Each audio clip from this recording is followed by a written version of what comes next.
How to add music to Facebook story with multiple photos. Let's get started. Launch your Facebook app. Make sure you are using the latest version of Facebook app.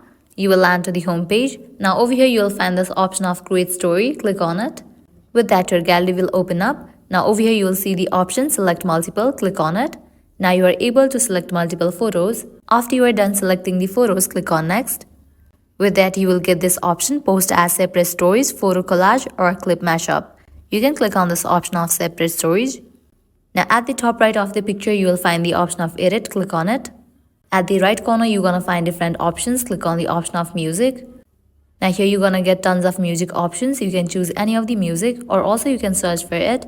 At the top you will see the search box. Over there you can just type in the name of the music that you want to add in your picture. After you select the music, over here you will find this rectangle icon. You can scroll right and left and select the particular part of the music. Likewise, you can select the template. Once you are done, click on this option. I have added a song to this first picture. Likewise, if you want to add music to other pictures as well, you can just click on the option of edit and apply the same process. Once you are done, click on post, and with that you have just added music to Facebook story with multiple photos. So this is how you can add music to Facebook story with multiple photos. If this video was helpful, don't forget to like, share and subscribe. Thank you.